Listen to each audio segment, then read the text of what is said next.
देखिए कल हम लोग क्या पढ़े थे, सैचुरेटेड अनसैचुरेटेड हाइड्रोकार्बन। ठीक है, सैचुरेटेड में क्या देखे थे कि जिसमें सिंगल बॉन्ड हो, जिसमें अनसैचुरेटेड है उसमें डबल बॉन्ड होता है। ठीक है, तो उसमें हम जनरल फॉर्मूला भी देखे थे, एल्केन का जनरल, डबल से ज्यादा, हाँ वो भी अनसैचुरेटेड होगा। ठीक है, 4 तक नहीं जाएगा, 4 3 ही तक रहता है बॉन्ड।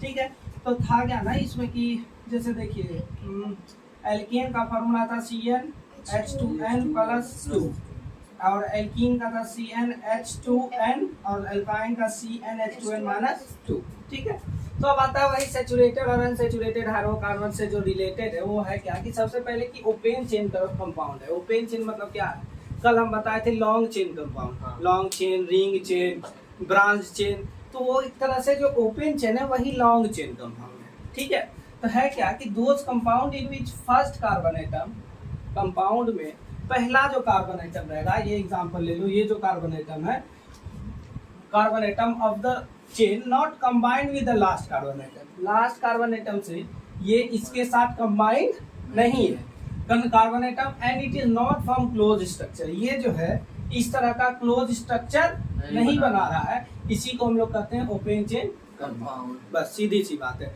और रिंग चेन हम बताए थे, ये रिंग हो गया तुम्हारा, बेंजीन बनाओगे तो रिंग चेन हो जाएगा, ब्रांच बनाओगे तो ब्रांच में बना लोगे, खुद से ब्रांच बनाने अभी सिखा देंगे।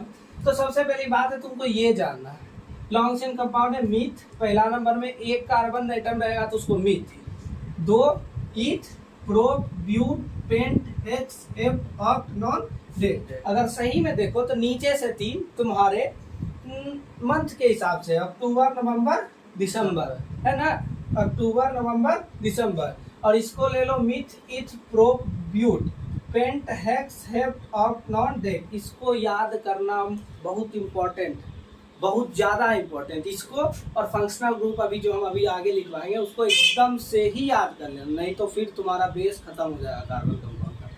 तो अब आता है कि हेक्सेन, फॉर्मूला देखो, सबसे पहली बात है हेक्स में कितना कार्बन एटम है, 6। देखो काउंट करो, 1 2 3 4 5 6। अब है क्या बाबू, एन, एल्केन, एन में मतलब 1 बॉन्ड रहेगा, एन मतलब 1 बॉन्ड, देखो सारा में 1 बॉन्ड है ना, हेक्सेन।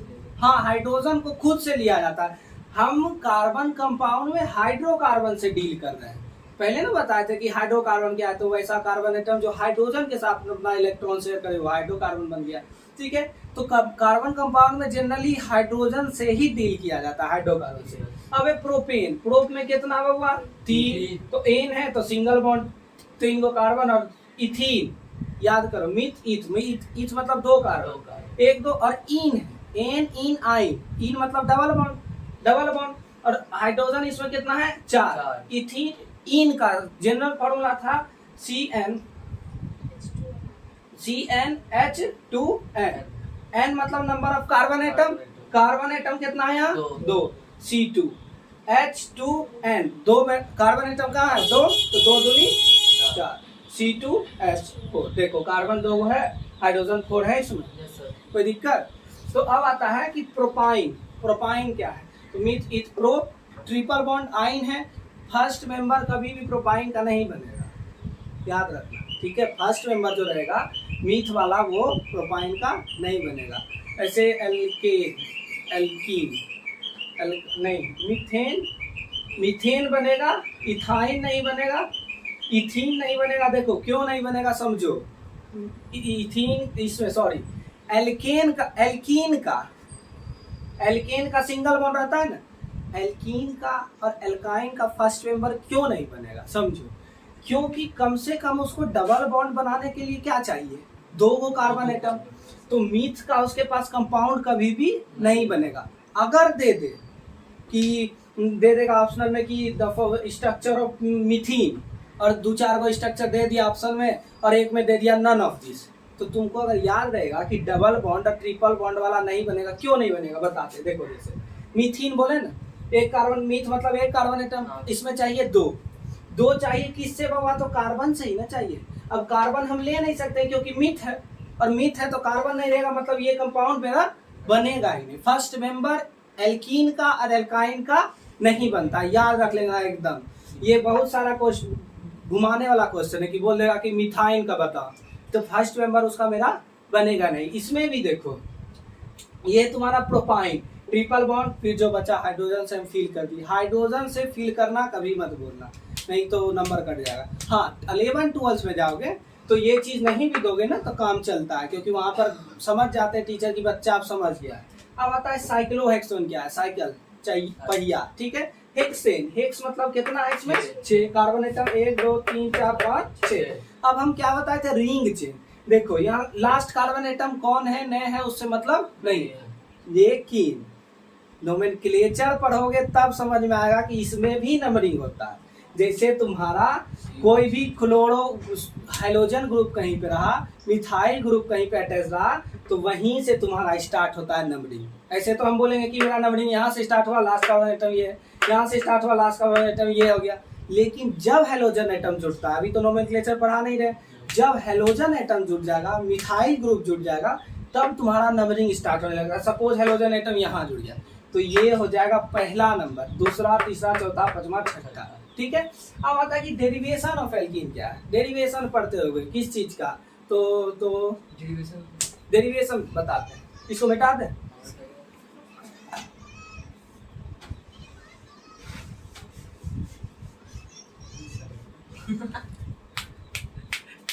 डेरिवेशन मतलब प्रूफ करना, समझो, दिखाते हैं।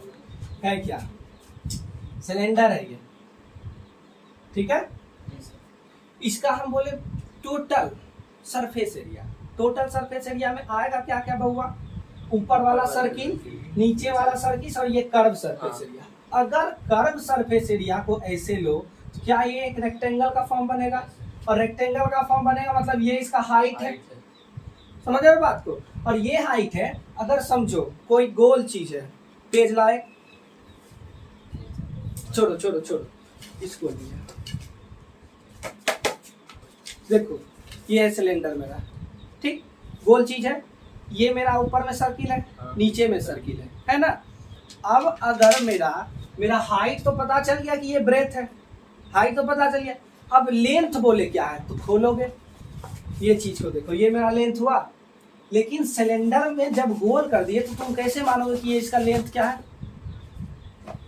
सर्किल का पेरीमीटर 2 पाई r, ये सर्किल है, इसका चारों साइड 2 पाई r, इसका चारों साइड 2 पाई r। लेकिन हम बोल रहे हैं टोटल सरफेस एरिया, मतलब हम एरिया पे बात कर रहे हैं, उस पेरीमीटर पे नहीं। मतलब ये ऊपर वाले सर्किल का एरिया और नीचे वाले सर्किल का एरिया और इसका एरिया। तो इसका एरिया आपको निकालने के लिए हाइट और ये तो निकालना पड़ेगा। और ये निकालने के लिए सबसे पहले ये जो लेंथ है, क्या हम उस सर्किल को खोले? एक क्वेश्चन पढ़े होंगे उसमें कि एक तार है कॉपर का, उसको कभी सर्किल के फॉर्म में कर दिए, कभी स्क्वायर के फॉर्म में कर दिए, तो यही एक गोल तार है, उसको हम खोल दिए। तो ये जो गोल तार है इसका लेंथ 2 पाई r होगा, लेंथ इसका 2 पाई r होगा ना।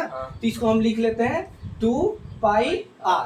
और इसमें भी ऐसे, इसको तो एक ही 2 पाई r लिखना है क्योंकि इसका हमको सिर्फ लेंथ लेना है। देखो आप, तो सबसे पहले area of rectangle, area of rectangle होगा लेंथ इनटू ब्रेथ। तो यहाँ ना लेंथ है ना ब्रेथ है, हाइट है और इसका ये लेंथ है, तो हम इसको लिखेंगे 2 पाई r h। अब देखो ये इसका हम क्या बोले हैं? एरिया सर्किल का, मतलब पाई r स्क्वायर। अब देखो 2, इस दोनों को प्लस करेंगे, टोटल सरफेस एरिया। लेकिन गौर से देखो ये तो एक ही सर्किल का निकला, हमको तो दोनों सर्किल का निकालना है। तो यहाँ पर क्या होगा? 2 पाई r स्क्वायर, दोनों को ऐड करो, 2 पाई r h प्लस 2 पाई r स्क्वायर। 2 पाई कॉमन निकालो, r h plus r square, 2 पाई r कॉमन निकाल लो, r h sorry h plus r। यही है डेरिवेशन,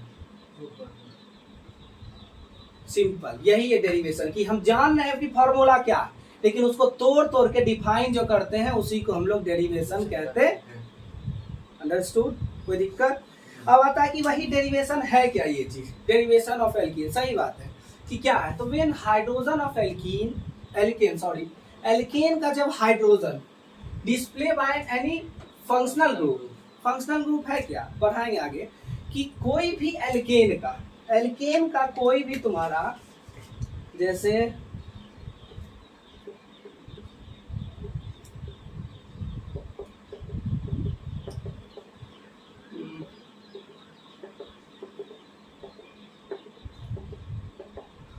देखो ये एल्केन है, एल्केन, हाँ एल्केन है ये, गौर से कंफ्यूज मत होना, एल्केन मीथेन और में कंफ्यूज, हम एल्केन बोले मतलब सिंगल बॉन्ड का कंपाउंड होगा, हम ये नहीं बोले मीथिल प्रोब्यूट ब्यूटेन, ये बोले हैं नहीं, मतलब हम बोले एल्केन, तो उसमें हम कितना भी कार्बन ले सकते हैं, इसमें कोई फिक्स नहीं है कि 4 ही, एल्केन का कंपाउंड है, सिंगल बॉन्ड है।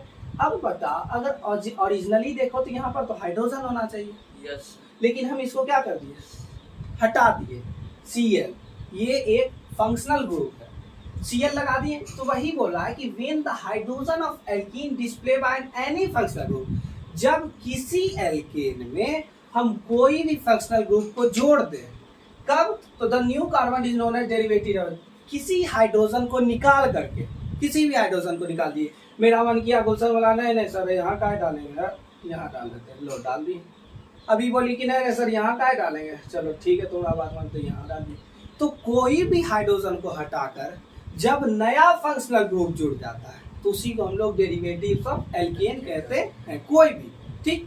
अब आता है कि फंक्शनल ग्रुप क्या है, तो सीधी सी बात है, ग्रुप ऑफ एटम्स, वैसा एटम्स का अणुओं का समूह, रिप्लेस वन और मोर हाइड्रोजन एटम, अभी हम बताए ना, जोड़ेंगे तो क्या करके, किसी हाइड्रोजन एटम को रिप्लेस करके, किसी न किसी हाइड्रोजन एटम को रिप्लेस करके, तो क्या है, group of atom replace one और more hydrogen atom of the hydrocarbon, ये टोटल है क्या, हाइड्रोकार्बन, यहाँ से एक हाइड्रोजन को क्या कर लिए, निकाल लिए, और कोई भी फंक्शनल ग्रुप को जोड़ दिए, फंक्शनल ग्रुप अभी बताए नहीं है इसलिए थोड़ा सा फंक्शनल ग्रुप बताए, कोई भी फंक्शनल ग्रुप को जोड़ दिए तो वो मेरा फंक्शनल ग्रुप आ जाएगा। अब देखो कंडीशन है उसमें कि वो रिस्पॉन्सिबल रहता है केमिकल रिएक्टिविटी के, कोई भी कंपाउंड के, जैसे तुम अल्कोहल का बनाओगे तो अगर फर्स्ट जितना लंबा चेन होगा उतना उसका मेल्टिंग बॉइलिंग पॉइंट कम होगा, क्यों, लंबा चेन है, तुम उसको संभाल नहीं पा रहे हो तो टूटेगा ना जल्दी,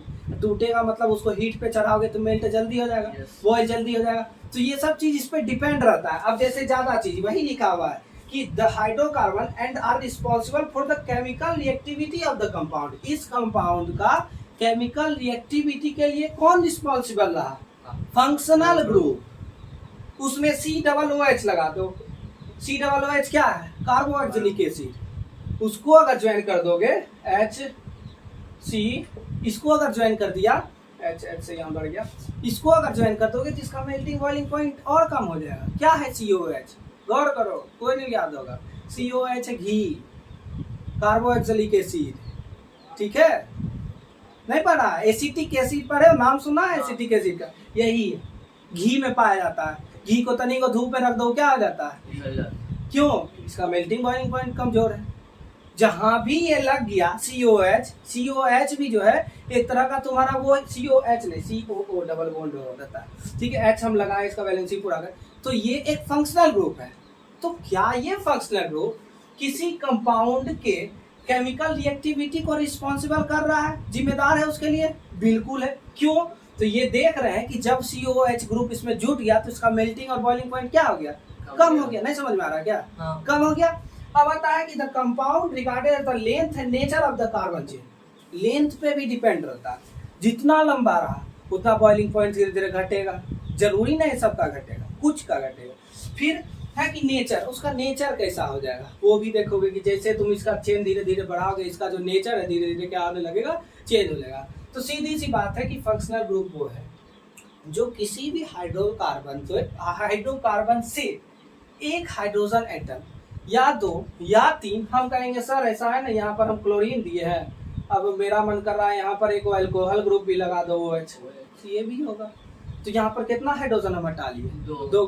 अब बोलेगा कि हमको ऐसा है ना कि कीटोन भी बनाना है, कीटोन बनाने के लिए तो बीच वाला कार्बन चाहिए था, कोई और aldehyde group CHO aldehyde group लगा दिए, मेरा मन है लगा दिए, तो यहाँ से कितना हाइड्रोजन हटा, तो ये तीनों हाइड्रोजन एटम हाइड्रोकार्बन से हाइड्रोजन एटम को जब हटा के और ये फंक्शनल ग्रुप इसके केमिकल रिएक्टिविटी क्या है, कुछ भी, मेल्टिंग पॉइंट, बॉइलिंग पॉइंट, फलना पॉइंट, चिलना पॉइंट, उसके लिए वो रिस्पॉन्सिबल हो, उसके लिए वो रिस्पॉन्सिबल हो, तो उसी को हम क्या कहते हैं, फंक्शनल ग्रुप। अरे फंक्शन पढ़े हो ना बायोलॉजी में, cell is the structural and functional unit of life, functional मतलब कार्य, कार्य कर रहे हो। तो ये जो फंक्शनल ग्रुप है इसके कार्य को दर्शाता है। अगर ज्यादा जुट जाए तो हो सकता है बॉइलिंग पॉइंट कम हो जाए, कम जुटे तो हो सकता है बॉइलिंग पॉइंट बढ़ जाए। ठीक है, तो इतना तक ही